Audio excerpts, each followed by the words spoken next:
아이가 어휘를 배울 때도요, 단순히 막 문제를 열심히 풀거나 그 글자로만 뭐 단어를 달달달 외우거나 이렇게 어휘를 배우기보다는요, 집안 곳곳의 공간이나 그리고 아이들의 그 일상 속 경험과 연결시켜서 익히게 하면 훨씬 쉽게 그리고 아주 오랫동안 기억할 수 있어요.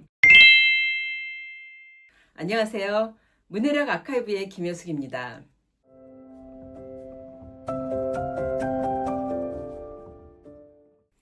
아이들이 어휘를 배우는 과정이 공부처럼 느껴지면 금세 부담이 됩니다.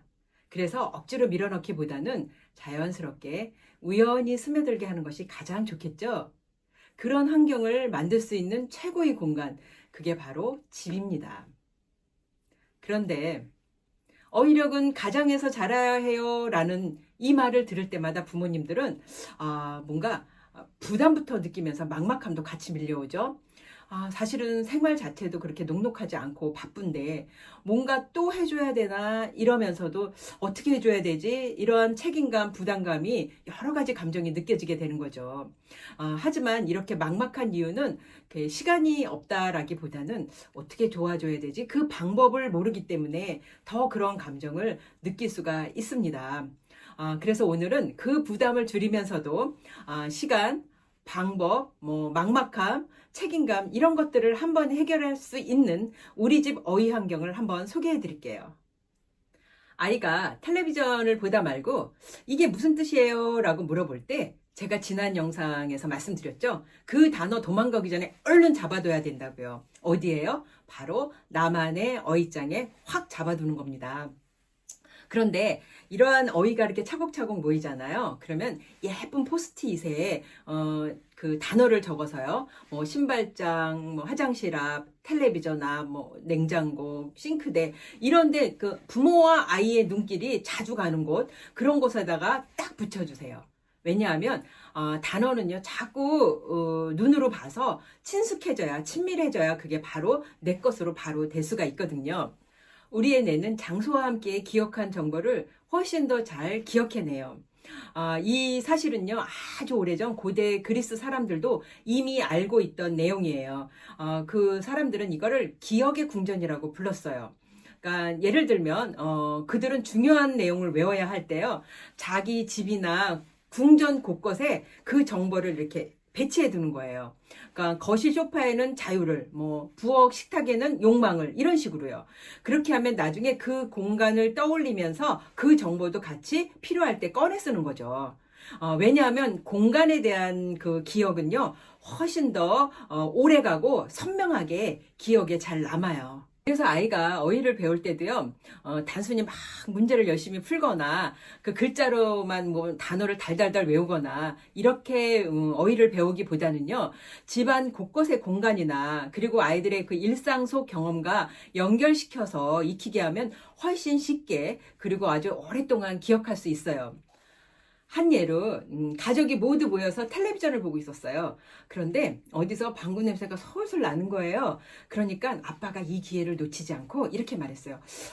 이 방구 냄새의 정체는 내 직감으로는 바로 영수 너지! 라고 얘기를 했어요. 사실 직감이라는 단어는 말로 설명해도 애가 좀 이해하기가 어렵거든요. 그런데 어땠어요? 이렇게 일상생활 속에서 겪는 일 속에서 그 어휘를 아주 자연스럽게 우연히 습득하게 되는 거죠. 그럼 집이 바로 어휘장인 사례를 한번 제가 소개해 볼게요. 자, 식탁 근처에 포스트잇이 붙여져 있네요. 균형, 절제, 예의. 아빠가 한마디 거듭니다. 오늘은 우리 식구 모두가 균형 잡힌 식사를 하고 있네. 자, 냉장고 문을 열면서 신선한 채소를 골고루 섭취해야 건강해져. 또 거울 앞에 선 나는 오늘 당당하게 시작하는 거야. 자, 신발장에서 아이가 신발을 신고 있어요. 신발은 가지런히 놓으면 기분도 좋아져. 엄마가 한마디 거들었어요. 어때요? 그렇게 그 장소마다 눈에 띄는 어휘를 그냥 일상 대화에서 툭툭 던지는 거예요. 복잡하게 생각하지 마세요. 간혹 어떤 부모님들은 그 장소마다 이 단어를 어떻게 분류해서 붙여요? 라고 생각하실 텐데요. 그렇게 복잡하게 생각하시면 그러지 않으셔도 돼요. 그냥 부모님과 아이의 이렇게 시선이 잘 머무는 곳, 그 장소에다 포스트잇을 그냥 탁탁 붙여놓기만 해도 아주 충분합니다. 집안 곳곳에 포스트잇 하나 붙이는 것만으로도 어휘력이 진짜 눈에 띄게 달라져요. 자, 포스트잇을 붙일 때는요, 딱 세 가지만 생각하시면 돼요. 뭐냐면 첫 번째는요, 그냥 단어만 탁, 예쁜 포스트잇 사가지고요, 거기다가 모르는 어휘를 굵은 사인펜으로 써서 눈에 잘 띄게요, 선명하게 써가지고 그냥 눈에 확 들어오게 탁탁 붙이면 돼요.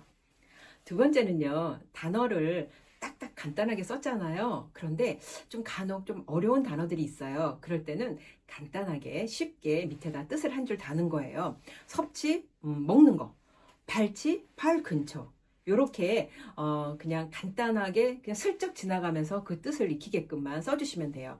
그런데 뭐 이거를 쓸 때 또 네가 쓰냐 내가 쓰냐 이거 가지고 아이랑 갈등 겪지 마세요. 어휘 환경은 사실 부모님이 만들어 주시는 거예요. 그러니까 그냥 서로가 원할 때 편할 때 자연스럽게 써서 붙이는 그렇게 하셔서 아이가 그냥 그걸 볼 때마다 눈길이 자연스럽게 왔다 갔다 할 수 있게끔 그렇게만 도와주시면 돼요. 세 번째는요, 질문 하나 얹기예요. 가능하다면 뭐 뜻은 그렇게 안 써도 되는데 뭔가 이 아이가 이 단어를 통해서 자기의 어떤 생활이나 삶을 조금이라도 좀 생각해 볼 수 있는 시간을 갖게 한다라면 이렇게 써볼 수도 있어요. 절제라는 거 밑에다가 네가 게임을 하고 싶은데 참을 때가 있지? 그게 바로 절제야. 요렇게 이제 요런 질문이나 뭐 어떤 부모님의 말 한마디 를 써놓으면 아이가 어떠냐면 그 단어와 자기 생활과 연결시키면서 경험과 연결시키면서 더 잘 기억하게 되고 잘 이해하게 돼요. 그럼 포스트잇은 언제 교체하는 것이 좋을까요? 이런 질문을 많이들 하세요. 그냥 기준은 없고요.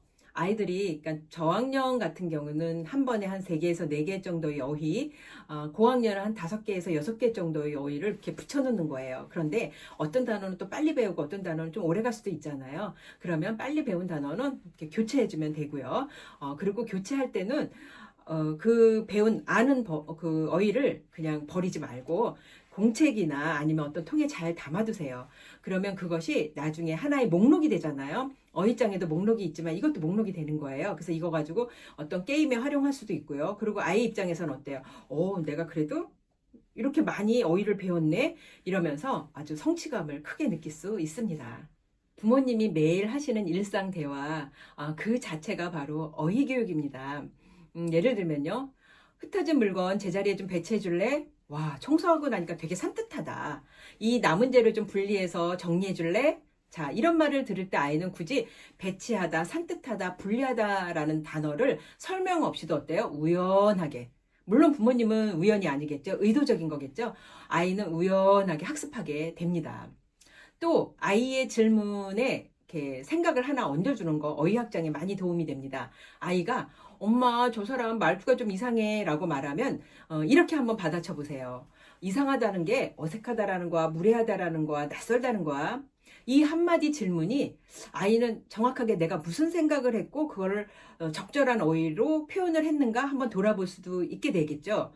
그러면서 아이가 어때요? 점점점 말이 넓어져요. 그러니까 말을 넓히는 힘이 자연스럽게 자랄 수 있다라는 거죠. 아이가 텔레비전을 보다가 엄마 흥미진진이 뭐야? 라고 물어봤어요. 자, 이럴 때 표정 관리 잘 하셔야 돼요. 막 속으로는 마음이 아니 얘가 도대체 몇 살인데 몇 학년인데 이 어휘를 몰라? 막 이게 막 표정으로 드러나려고 해요. 절대 안 됩니다. 같은 단어를 20번, 30번 물어봐도요. 나이 불문, 학년 불문, 횟수 불문, 질문 수준 불문입니다. 그냥 처음 했어. 얘는 처음 듣는다. 아니면은 수준이 어떻든 간에 이런 거 묻지도 따지지도 마세요. 그냥 부모님은 네가 그 질문을 해준다라는 그 자체만으로도 나는 너무 고마워라는 마음이 드러나게 표정을 지으셔야 돼요. 그리고 쉽게 풀어서 그냥 얘기를 해주세요.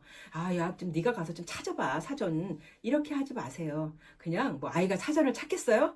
거기서 그냥 묻히고 도망가 버리죠. 그 중요한 그 단어 하나가. 그 자리에서 그냥 상세하게 친절하게 대답을 해주시고 넘어가시면 됩니다. 그리고 또 이런 게 있어요. 미국에서 연구를 했는데요. 그 평균 지능의 아이들이요. 단어 하나를 아주 오랫동안 장기 기억을 하는데 35번의 반복 노출이 있어야 된대요. 그런데 어때요? 우리 애는 지금 3번째 물어본 거예요. 아니면 2번째일 수도 있죠. 근데 막 벌써부터 머리에서 막 김이 모락모락 난다든지 뚜껑이 들썩들썩 이러면 안 된다라는 거죠. 그냥 아직은 35번 안 물어봤는데 뭐 이런 마음으로 그냥 35번이 기본이다. 그냥 외우세요. 외우시고 항상 친절하게 대답해 주세요. 가정에서의 말 한마디, 그리고 집안 곳곳에 붙여둔 포스트잇들, 그리고 따뜻한 부모의 질문 한마디. 사실은 이러한 것들이 아이들의 어휘력을 키우는 진짜 방법입니다. 우리 아이의 어휘력, 이젠 집에서 기를 수 있겠죠? 바로 지금 이 순간부터요.